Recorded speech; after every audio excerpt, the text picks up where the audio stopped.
On the phone, we have a basketball Hall of Famer, one of the greatest players of all time. In fact, according to the NBA, one of the 50 greatest players of all time.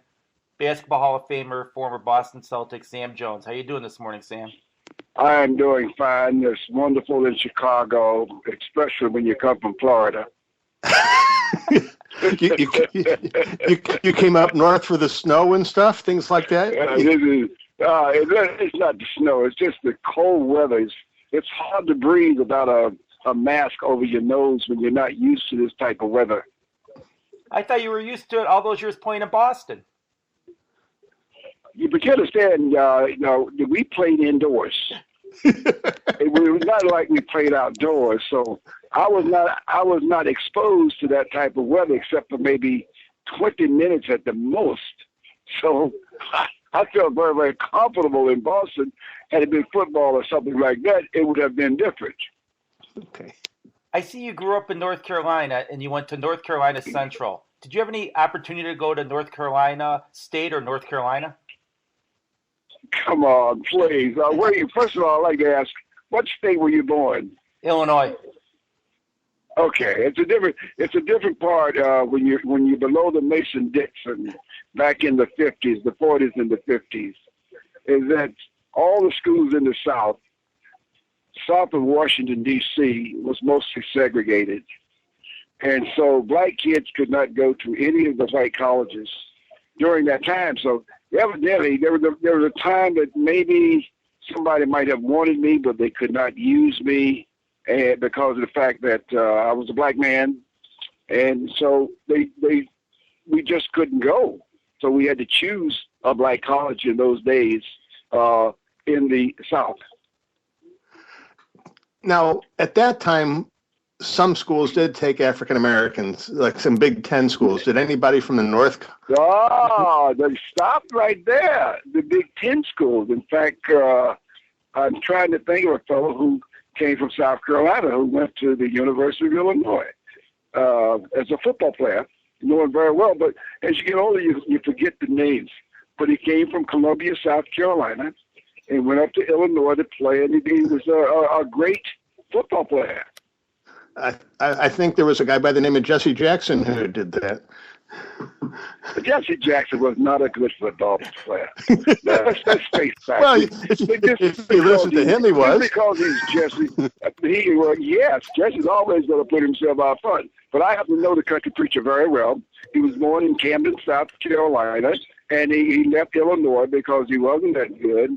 He wanted to be a quarterback, and he went to A&T University in Greensboro, North Carolina. And he did not make the first string. So does that tell you something? Definitely. He talks a good game, but he can't play a good game. Well, he's a great orator, I should say. But just as a nice person. But when it came to football, he was maybe a fourth or fifth string quarterback. Okay. Now, were you a football player at all, or were you just basketball? No, in my high school, we had to play a lot of sports because we were a very small high school, but we were very competitive. So I did play football. I played quarterback on my football team, and I played three positions in my baseball team. I played outfield, shortstop, and first base. And I'd like to tell you this, that I actually I had an opportunity to go to a AAA farm team when I was in high school. And one of my teammates who became a professional baseball player, his name was Wes Covington. We were in high school together, and he played with Hank Aaron then when they won that World Series out in Milwaukee. Yeah, the Milwaukee Braves, yeah. 57 and 58, yeah. Yeah, and I still see Hank, and I always talk about that. I always told Hank that maybe I could have been a player and have played with him. Were you better than Wes Covington? No. Well, I was a better hitter in terms of, no, let me just get it right. I was a better hitter, but as for home runs, he was a much better hitter. We both hit left-handed. We were right-handed, both of us, but we hit left-handed. We did everything else right-handed except at bat. Okay. And so He was a heck of a hitter, very powerful. And we thought Wes was a better football player than he was a baseball player. I was trying to think of those Illinois football players who came from down south. The only two I could think of are J.C. Caroline and Bobby Mitchell. That's the guy I'm talking about. You hit him. He went to Illinois. Exactly. J.C. Caroline is the one I'm talking about, who came from Columbia, South Carolina. You just hit the nail on the head. In fact, his girlfriend went to school with me at North Carolina Central University. Then it was North Carolina College. And she just died about 2 years ago. Her name was Sally Mae, who we became great friends for many, many years. But that was her boyfriend in high school, J.C. Caroline, and he came down to visit her during her freshman year there. Wow. Interesting. Now, Bobby, I'm still good friends with Bobby Mitchell. To talk with him and his wife is named Gwen. But Bobby I see every year and speak with him quite often, so he's kind of down now. We both are getting old and we got bad knees, but we're doing fine. I just feel bad for Bobby that he never got a chance to be the general manager of the Redskins. Yeah, but he had a good job. So you can't knock that. I don't know. The job that he had representing the Redskins might have been a better job because of the fact there are not a lot of worries that you have to have when you just have a job as like a publicity person who were with the Redskins, being the first black to have been on that team. I think he loved what he was doing. And he married well. He married an attorney, so he knew he was taken care of. No, Bob is quite a wonderful person, and he's a great person to have as a friend. So who recruited you other than North Carolina Central then? What was that? Who recruited you out of high school other than North Carolina Central? Every black school in North Carolina tried to recruit me. And the person who really wanted me the most was Big House Games at Winston-Salem. The place that I wanted to go to school was North Carolina A&T University in Greensboro because they had a better baseball team in the black schools. But they refused to give me a baseball scholarship because of the fact they thought I would not play basketball. And John McClendon, and you might have heard the name, he came down and just got my clothes out to cleaners. I didn't have that many. He took me back to North Carolina College and said, I need you to try out with my basketball team. And the black schools during that time was not under NCAA restrictions because we were not members. And so the coaches then, the black coaches, let you try out with their teams. And if they liked you and saw what you'd done that could fit in with the teams, then they gave you a scholarship. And the scholarship in those days were for 4 years. And the only way that I was going to college was on scholarship because my parents did not have any money. And back in those days, there were not a lot of people who were giving out money for black kids to go to college. And so John McClendon, who is in the NBA, or in the Naismith Hall of Fame, he was my coach. And he had me for 1 year because he was very, very successful. But the schools back then didn't have money to give raises to coaches who had won a lot of games. And so he moved on to Hampton, and from Hampton he moved to Tennessee State A&I University, and he won 3 straight NAIA championships. I didn't realize what the name of your college was back then. It was North Carolina College. Okay, because it had another name for it, and I'm looking at it now. I don't What are you looking at? I want to hear this. What are you looking at? North Carolina College for Negroes. That is correct. That was before I got there. That was the name of the college. It was North Carolina College for Negroes when it first started. I'm 42, And, so I don't remember that being. No, you're not going to remember, but see, I'm 80 years old, so I'm going to remember all that stuff. In fact, my mother's house is now owned by North Carolina Central University because they had to acquire land to build a school, so they had eminent domain to come into effect. And because of that, they bought her land. And she probably would have given them the land anyway, because that's how much she was in love with North Carolina College at that particular time. Yeah. Where is Laurinburg, North Carolina? Laurinburg is the southernmost part of North Carolina. It's I would give you this. It's about 2 hours from Charlotte, North Carolina, which is the biggest city in North Carolina. It was about 2 hours from Raleigh, North Carolina. And where I went to school in Durham, it was about 2 hours and 20 minutes. But Laurinburg is called Laurinburg, Laurindburg. It was just a great place to grow up. It was only about 15,000 people. And actually, we didn't have a high school to go to. The state of North Carolina paid for us to go to a black boarding school, which was co-ed by the name of Laurinburg Institute. In fact, my mother also attended that school.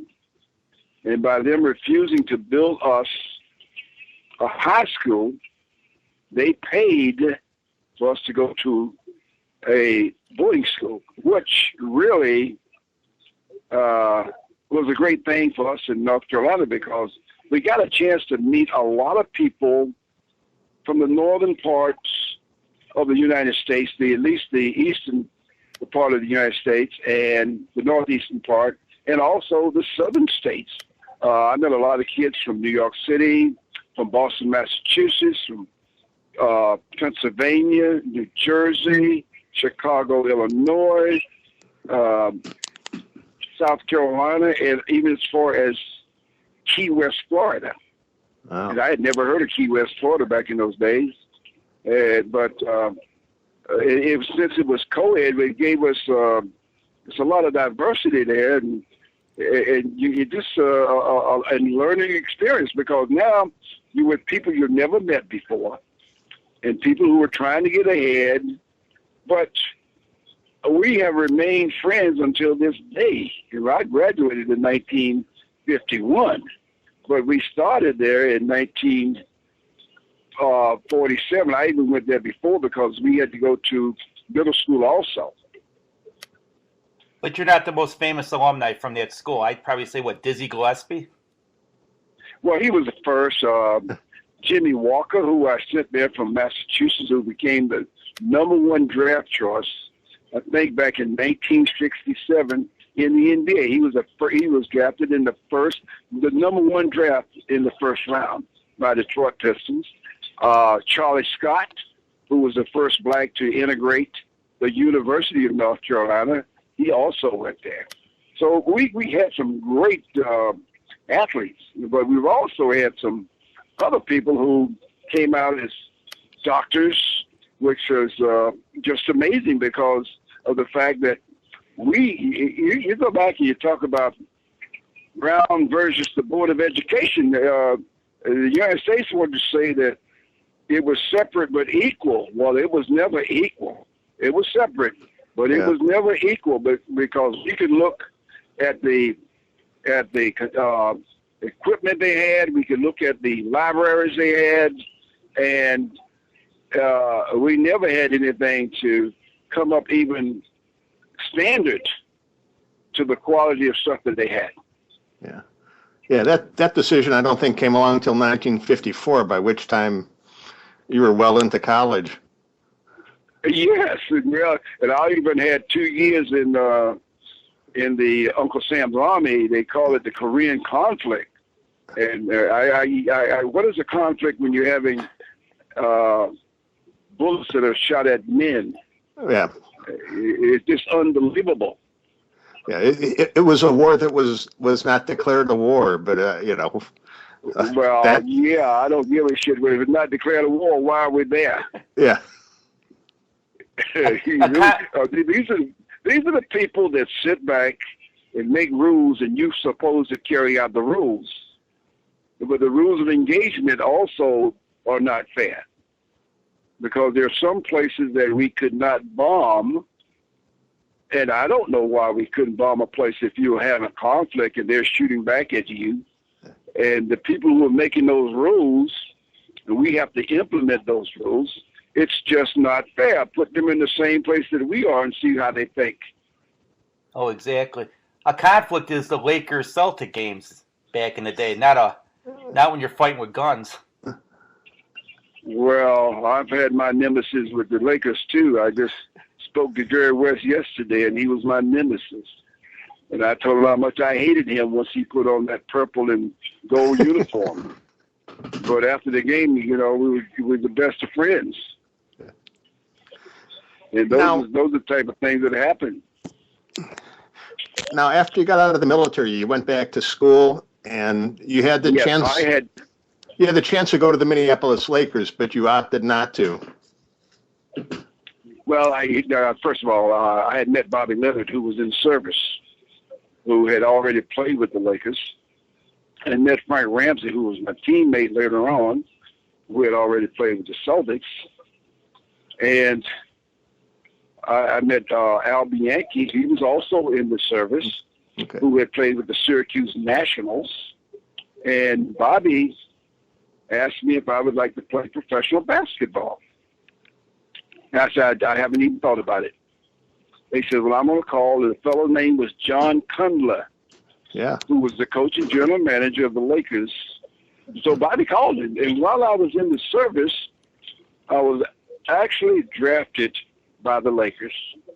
So I became the property of the Lakers. But when I graduated, when I got out of service, I elected to go back to college and get my degree, because I became the first one on my mother's side to get a college degree, and I promised her I would do that. And so I went back to school and got my degree. But when I went back to school, my name goes back into the hat. And when it went back in the hat, then anybody can select me in the college draft. And it was nothing like it is today. I didn't even know I had gotten drafted by the Celtics. I just knew I was going to the Lakers on the second round, because the first round and the first pick was Hot Rod Hundley from West Virginia. Right. Yeah, I think he was in the same backcourt with Jerry West, wasn't he, at the West Virginia? Well, I put it differently. West was in the same backcourt as Hot Rod, because at that time Hot Rod was. At that particular time, Hot Rod was the man. Yeah. He was outgoing. He was a great guard, and he's got a lot of publicity because of the way his style of play. And so Hot Rod went to the Lakers, and the same year that I did, he was in '57 when I went to the Celtics. He was drafted number one by the Lakers, and I was drafted number one by the Celtics. I was shocked. I just couldn't believe that they took me after winning their first World's Championship. And they won that because of a certain center there that St. Louis was so smart to trade his rights to the Celtics, and Bill Russell. Well, if you just think about it, I don't think they wanted Russell in St. Louis. And I think that's why he was drafted, so he could be traded to someplace else. And it so happened it was a good trade at the time because of Easy Ed McCauley, who had graduated from St. Louis University and also was an all-star for many, many years in the Hall of Fame. He was like 6'10", and they also on the deal was Cliff Hagan, All-American at Kentucky, which is not too far from St. Louis, Missouri. It was a good trade, and who was in the Hall of Fame. So it was a good trade for St. Louis. They got two Hall of Famers for a person who has never played a game in the NBA. So it was a good trade, but Red saw something that he lacked, and he was willing to make that trade, even though he loved Easy Ed McCauley. in this thing.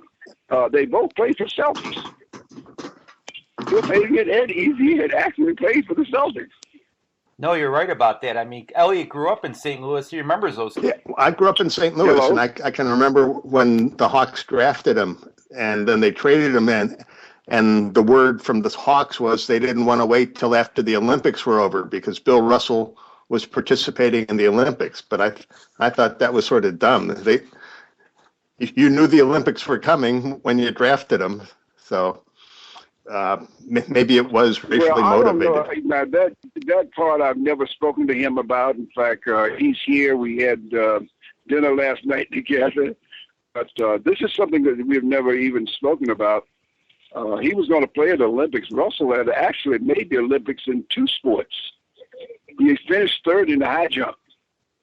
And there was a guy who he knew that finished 4th in the high jump. So he declined the 3rd place so the guy that finished 4th could take his place in the high jump. Boston wasn't the most racially tolerant town in the late 50s. No, you got to understand that there's a lot of things that it works 2 ways. First of all, Boston was the first to hire a black hockey player. I think his name was O'Ree or something like that. They were the last to have African American on their team in terms of baseball. Right. But it was different. It was early. There are some people you didn't have to worry about. In Boston, you had the Italians, you had the Irish, you had the Jewish, and you had the blacks. And they had their own area of where they lived. And they knew at night that you did not wander out of your area. And so that was just where it was. A lot of the schools were segregated because of where they were. For instance, South Boston, there were no blacks living in that area, so they didn't have blacks in their schools. And it took a long time before a lot of the places got integrated in Massachusetts, even though it was in the northeastern part of the United States. How did Red Auerbach treat his players, black and white? I would imagine he treated them all pretty much the same, but I wasn't there. No, but he was a dictator with a Democratic team. That's what I always say. No, the man was really nice. I think he had some specials in Bob Cousy and Bill Russell. He didn't like to let us know it, but we could see it that they were treated a little bit different. And I can understand that because they were the bread and butter of the Celtics at that particular time. And we followed their lead. I think they both were leaders in their own way. But the best thing about me playing with the Celtics, I knew that every time Bob Cousy passed me the ball, I had to shoot it. That was a yes. And you think every time he passed me, I shot it. Nobody did it. No. Listen, that was the name of the game. When Cousy passes you the ball, you must shoot it. And why was that? You cannot bet because he wanted to get the assist. And so I know this is true. If I saw somebody open the basket, I can't pass to it because I'm not going to get the ball from Cousy anymore. So I learned my lesson. This is my 3rd year that, hey, Cousy passed you the ball, you shoot it. And since I made it, I got a lot of passes from Cousy. Yeah. I'm old enough to remember when you played. And I don't, in retrospect, my mind says, I don't remember you ever forcing a shot. It all looks so fluid. Were there shots that you had to force? I mean, it always seemed like you were open and you just banked in the basket. Let me tell you this. Our plays were so good. We never had them written down, but everyone who played with us, it was in their heads. You got 24 seconds, less than 24 seconds to execute because you got to bring it across court. And execution is what mattered mostly with our plays. So we didn't worry about being open. We knew that we were going to be open, whether it's Havlicek whether it's Bill Sharman when he was playing, whether it's Tommy Heinsohn, we were shooters. And when they called out plays, we just knew that we were going to have a good shot all the time. And what bothers me, frankly, mostly is that nobody has ever come up and asked us, what type of plays did you use? And I think it's so stupid. These coaches want to use their own plays. When we went 12 years, 12 years with the same play, we went to 12 Eastern Division Finals. 10 of those years, 11 of those years, I went to the NBA Finals. And we only lost one. We lost two. In 12 years? You got to be kidding. They must have been successful, and I think they could work today. But not one coach has had the bright-mindedness to come up and says, let's try to do those plays in practice and see how they would work with our team. It's stupid because we were so successful year after year after year, even though there are times when you have to change the play and the defense changes our play. And so we know what we're going to do. When the defense reacts a certain way, everybody on the court knows that we go into another play. It's just like a quarterback calling an audible at the line, but we don't have time to call an audible. We have to watch the movement of the defense, and they would then change our plays. How did you guys ever lose a game and not have the best record of all time with Cousy, you, Ramsey, Heinsohn, and Russell?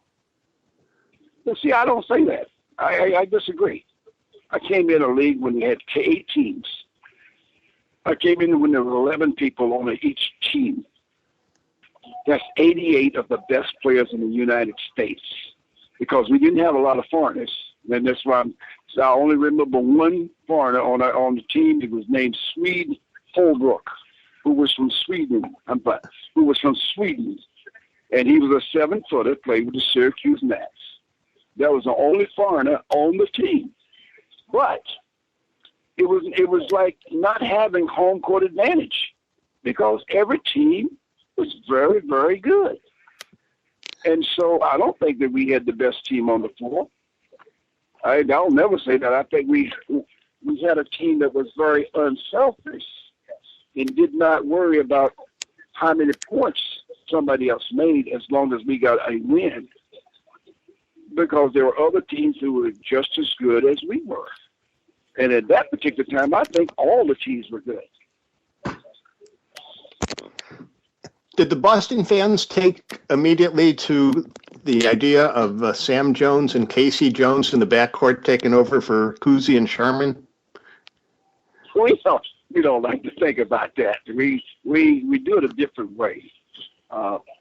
They didn't lose any points when Casey and I came in because we were better defensive players. There's no question about that. We were better defensive players. Cousy was a better assist man. Casey became that person. Bill Sharman, 15 feet and in. Nobody's going to beat his shooting, including me. I just want to be truthful about it. The guy was just that good.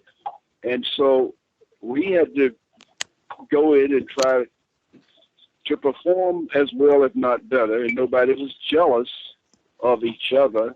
And so we look at it. So the people didn't know. The people didn't get jealous because of that.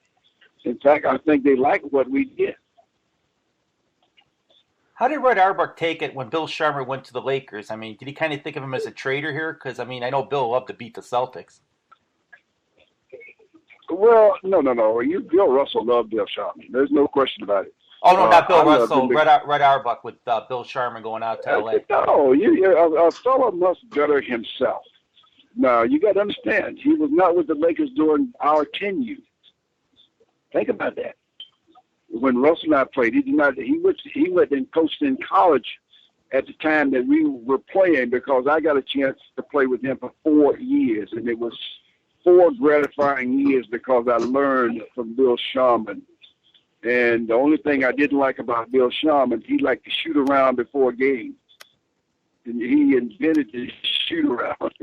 And today, nobody wants to get up out of bed and go shoot around before the game that night.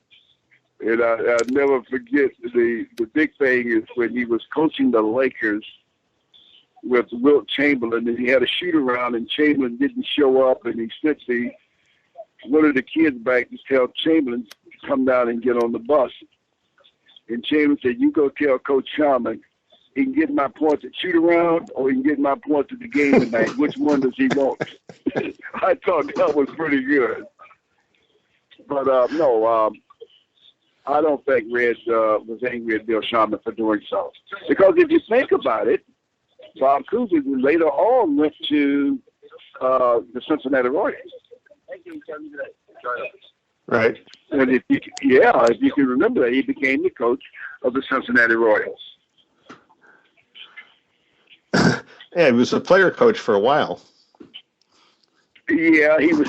Yeah, but that wasn't a good idea. No. He just should have been the coach because it was late on in his years. I have you're renowned for your bank shot. At what age did you develop it, and why don't we see more of that?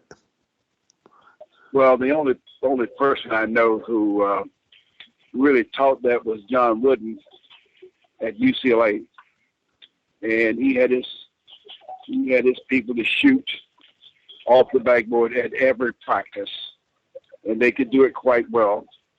It came about with me because I never missed layups from either side. Our coach made us shoot many, many layups, and we had to concentrate highly on making at least 50 before we could lead practice. And we did it. And so I decided I would start shooting layups off the backboard. I mean, shooting jump shots off the backboard. And I was very effective with that shot. And so I decided, let me use this shot in some games, and I did. And all the way from high school on into the pros, that was the shot that I did because I just thought I could make more from an angle if I shot that. That's only from an angle. I could also shoot for the rim very effectively. But I like that I like that bullet shot. And really, I thought I could make 9 out of 10. I didn't, but I thought it. Was Bill Russell the key to those 10 championships? Bill Russell was the key to every championship. And I still, to this day, and you people in Chicago is going to give all the credit to Michael Jordan. And I don't take anything from Michael Jordan. He was a great ball player. But when you say who was the best ball player to ever play the game in the pros, what is it based on? Is it based on how many points you scored, or is it based on winning championships? I base everything on winning championships, just like the Yankees did, just like the Montreal Canadiens did back in their day, just like the Minneapolis Lakers with George Mikan in his day. But there's nobody in any sport that I can think of, and help me out, please, that has won more championships in less years. Bill Russell played 13 years and won 11 championships and went to 12 NBA finals and never missed one Eastern Division finals. Does that make you the greatest basketball player in the NBA? So you must be the second greatest basketball player in NBA history because you won 10 championships. No. Well, I can say this: we're the only two in double. We're the only two that got a double-double. I'll put it that way, but I'll say this: no, it's not about. Bill Russell was responsible for most of them. I was responsible for about 5 of them because it was on that last shot that, and I'll tell you this: that every time it came down to taking the last shot in the game, my play was called. And I never gave it a second thought that I was going to miss that shot. And the most thing about those shots is that I knew my players trusted me. They trusted me, and that gives you even more confidence. But I remember year after year that every time going to that huddle, Red Auerbach would say 2 for Sam, 4 for Sam. I knew what the plays were. All you got to do, that's all you got to say. Everybody on the court knew what it was. We never had a paper to draw up anything because we knew we were coming out to execute. So you didn't have a set playbook of basically whoever is open, get the ball and shoot. What's that? You didn't have a set playbook then. It's basically get open and take the shot if you got it, or pass to someone who's open. Oh, no, we had set plays. No, don't ever think that. Everything that we did came off a set play, except the fast break. So, but there was no words about getting open. There was not going to be anybody in my face that was going to even be near blocking my shot. And that's where execution comes in. Everybody's got to know where to go and how to set those picks. So the timing has got to be there. And you knew if you missed a shot, Russell would rebound it. No, I took a shot and I thought Russell was in the game. Hell, he was sitting on the bench. I said to myself, well, if I missed this shot, Russell's going to rebound it. And that was against the Lakers in the sixth game of the playoff at our home. They were up 1 point. And I came around and the picks were set much like they were supposed to be, and took that jump shot, and it went over the front rim, hit on the front rim, went to the back of the backboard, and all I could see was Chamberlain posing to get ready to get that rebound.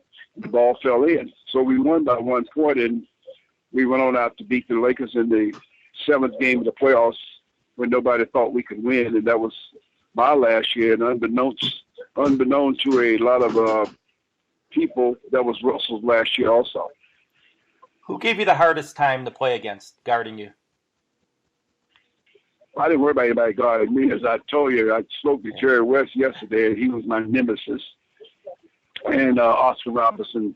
Those are the two that gave me the hardest time of my professional career. And they came in at the same time in 1960-61 because they both went to the Olympics in 1960. Right. And when they came out, they were just great basketball players. And if I got a few minutes for you to listen to this, they said the greatest team, and we could not do this, the Dream Team, the first Dream Team. That was a great basketball team. There's no question about it. But I look back and I see at center, if we had a Dream Team during our time, okay, I just see a center. And if I see Jerry West, I'm asking the same thing. At center, I see Russell, Chamberlain, and Thurman. Nate Thurman, who was an underrated ball player. At my forwards, I see Billy Cunningham, Elgin Bailey, Rick Barry, and Bob Pettit. And at my guards, I see Oscar Robinson, and I see Jerry West. I'll put John Havlicek at guard because I thought he was just he could have played both positions. I put John Havlicek at guard. And if I had to use a shooter, a real shooter, you got Oscar Robertson, Jerry West, I put Hal Greer. And that would have been a hell of a dream team. Yeah. Michael Jordan gave his 5 you'd want to play with. He had him, Magic, Worthy, Pippen, and his center was Olajuwon. I disagree. I'm with you. Oscar Robertson's your point guard, and Russell's your center, and your small forward's probably Elgin Baylor. And my big forward got to be Bob Pettit. Bob Pettit, right? Oh man, he was the first player to score 20,000 points in the league, and he could score, and he was 6'9", and he knew the games. So I thought we could have put a formidable team out there on the court. Yeah, I think you guys would have done okay. Did Wilt have more talent than Russell, do you think? Because to me, Wilt Chamberlain was about as dominant a force that I've seen up until LeBron James nowadays. Well, I disagree with you totally. Okay. LeBron James right now is the greatest player in the game. today. But I think Will could have been the greatest player to ever don a uniform because of his talents. But Will just did not want to do it all at the same time. I think he could have been the greatest rebounder, which he was. I think he could have scored more points than anybody. I think he could have been one of the best defensive players to ever play the game. I think he could do everything that he wanted to do, but he never wanted to do it all at one time during the full year. And that's my thing on Will Chamberlain. Why didn't he? I mean, like you said, he could have done it. I don't know. I have no idea. Maybe he didn't have the same type of players. And I thought that when they had Chet Walker, Luke Jackson, Billy Cunningham, Al Greer, Wally Jones, Red Kerr, who played in Chicago, I thought they had one of the best teams to ever go on the floor in the NBA. And I thought that Wilt was the leader of that team, and had he led like Bill Russell, no telling what they would have accomplished. You had a pretty good perspective on those Russell Chamberlain matchups. What was that like? I don't even like to talk about that. That just makes me so mad every time I hear that. And I always said, when they put it in the paper, why don't they just have a one-on-one full court and let all of us watch Russell and Chamberlain? Because there were other people that were a part of that game. That's why I named the Chet Walkers, who came into the Hall of Fame very late, who'd been in there a long, long time ago. And that's why I named the Luke Jackson, because they contributed to the success of that team, the Billy Cunningham. Man, those guys were great. But when you just say Russell and Chamberlain, yeah, they dominant players, but hell, you got other players that contribute to all your success. So that's media. The media can change the course of everything. Could Wilt have played for Red Auerbach, and could Red Auerbach have kept whatever sanity he had coaching Wilt, do you think? I think Wilt liked Red Auerbach in a certain way. I think. But I think if the owners would let Red coach the way he wanted to, Red could have coached anybody in the NBA, any team. And I think he would have been successful by the way he coached and the way he treated his players. I heard that Red couldn't coach in today's game, and the only reason is he couldn't smoke those cigars on the sidelines. That may be true. But you know what? I think he would have smoked those cigars anyway. I do. That was his thing. But the one thing I do appreciate, he never smoked them in the dressing room before our game. So we appreciated that very, very much. They were victory cigars. They weren't pre-game cigars. You mean he didn't hand them out after the game? Oh, as cheap as he was, you kidding? No, he wasn't cheap. I just kidding. No, that was the way to agitate fans. That was the way he could agitate the other fans, because they knew when he lit up his cigar, the victory was for the Celtics. And that's something he loved to do. They read sometimes 4 minutes to go in the game. You see him take out that cigar and light it up. And the people knew they were getting back, and he was getting back at them. What was it like when you went in the Hall of Fame? I didn't really want to go in the Hall of Fame. Why? Because I was told years before that I was not going into the Hall of Fame because there were too many Celtics. And I always believed that the Hall of Fame took players on what they did. And it took me 14 years after retirement to go in the Hall of Fame, almost 15 years. I was actually, it's a funny thing, on my ring it says 1983. And that was when I was selected to the Hall of Fame. But Howard Check and I both were selected in 83. And on the ring it's 83, but we were never inducted until 84. Now, why did it take 14 years for me to get in the Hall of Fame? If you look from 5 years after you come out, it's 5 years from 1969 to 74. You can't be selected. That's when you got to live the good life and make sure you have no bad things against your name. I've never been arrested for drugs. I've never had drugs except prescription drugs by a doctor. I've never done anything for a bad name, never beaten a wife and married 56 years. But why, when a guy who has played 5 All-Star games, had played in 11 NBA championships and won 10, why did you look and see people going in that didn't have the same success as he did? And it took me 14 years, maybe 50. You look at it and you take your own reasons and compare my record with everybody who went in after 74.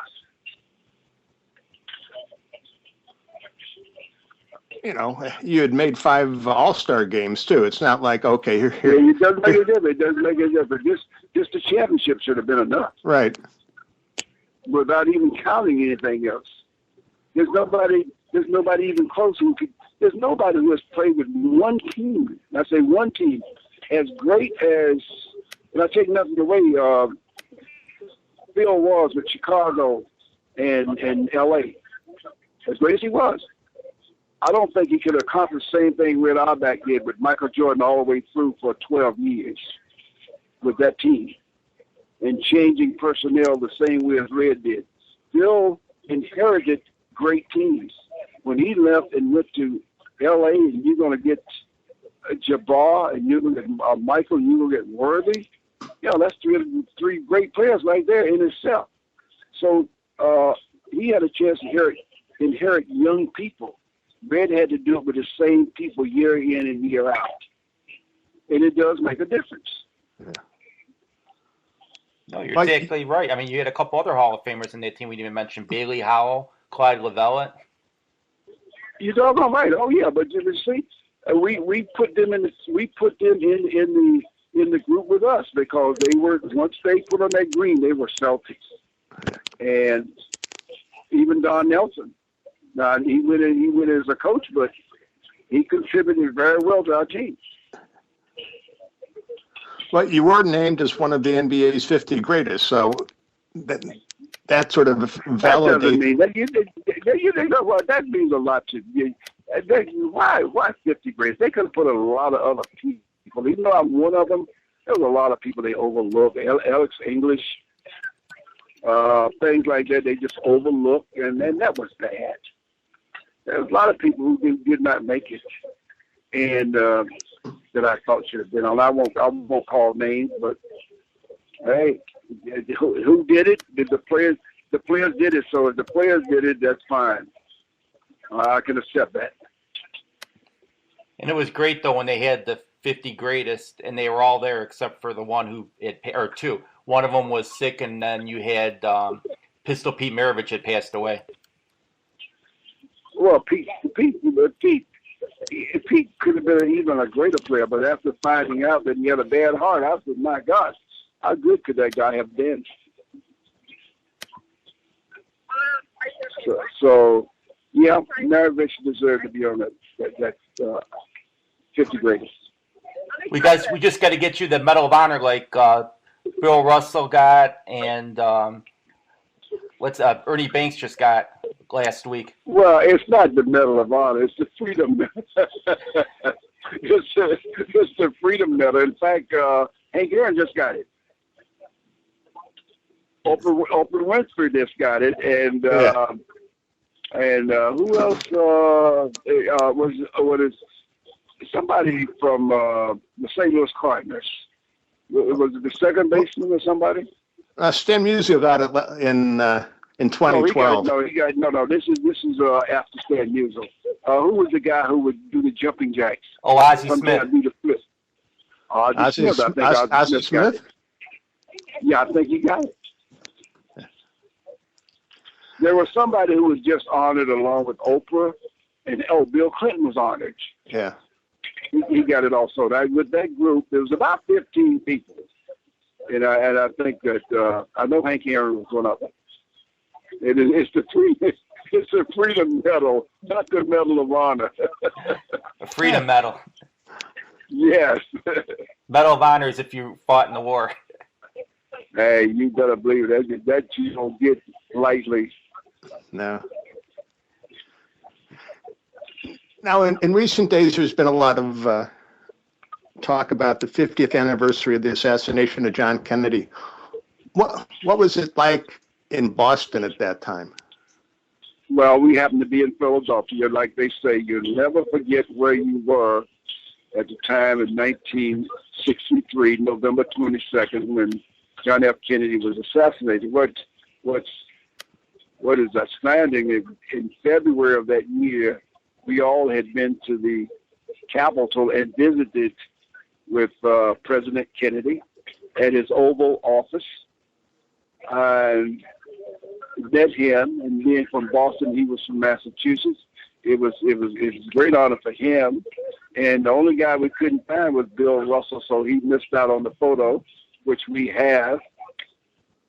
And 6 months later, he was assassinated. I remember waking up.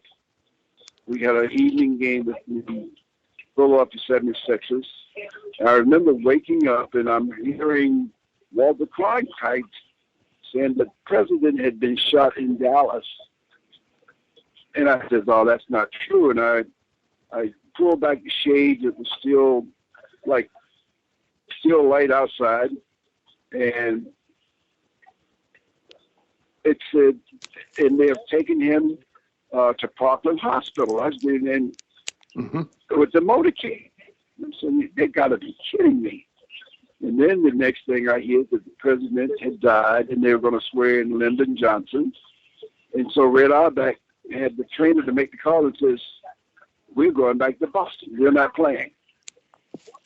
And that's all Red has to say. And once he says we're going someplace, we just go.